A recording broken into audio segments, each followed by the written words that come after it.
গণভোটে হ্যাঁ এর পক্ষে ভোট দিতে দেশব্যাপী ভোটের রিকশা কার্যক্রম উদ্বোধন করা হয়েছে।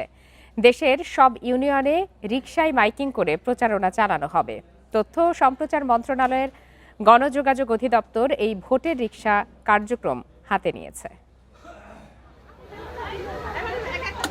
মঙ্গলবার সকালে সাভারের রেডিও কলোনি স্কুল মাঠে ভোটের রিকশা কার্যক্রমের উদ্বোধন করেন পরিবেশ উপদেষ্টা সৈয়দা রিজওয়ানা হাসান।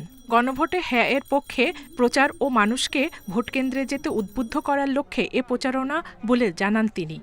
নতুন করে বাংলাদেশ গড়ার যে সুযোগটা এবার আমরা পাচ্ছি, মানুষ সেটা সর্বোত্তম ব্যবহার করবে এবং বাংলাদেশ কোনো চাপিয়ে দেওয়ার সংস্কার না, জনগণের ভোটে সংস্কারের পথে মতামত নিয়ে পরিবর্তন করে নতুন বাংলাদেশের পথে হাঁটবে।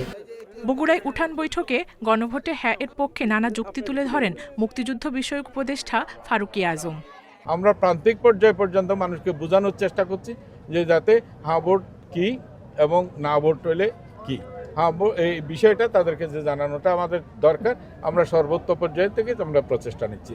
বাগেরহাটে হ্যাঁ এর পক্ষে ভোট চান খাদ্য উপদেষ্টা আলী ইমাম মজুমদার। সুনামগঞ্জে গণভোটে সরকারকে সহযোগিতা করতে ইমাম, পুরোহিত ও ফাদারদের আহ্বান জানান ধর্ম উপদেষ্টা।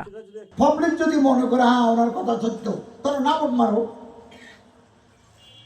আর আমি যদি বলি এই কারণে আমার হ্যাঁ ভোট দিতে হবে, তাহলে হ্যাঁ ভোট মারো, কিন্তু বাধা দেওয়া যাবে না। কিন্তু সকলের সম্মিলিত প্রয়াস হয়েছে, সব রাজনৈতিক দলের হাতে সম্মতি আছে, স্বাক্ষর আছে।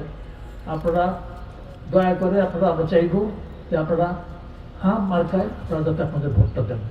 এদিকে জামালপুরে ভোটের গাড়ি দেখতে ভিড় করে উৎসুক জনতা। এছাড়া পটুয়াখালী, ঝিনাইদহ সহ বিভিন্ন জেলায় গণভোট ও ভোটার উদ্বুদ্ধকরণ প্রচারণা চালানো হয়।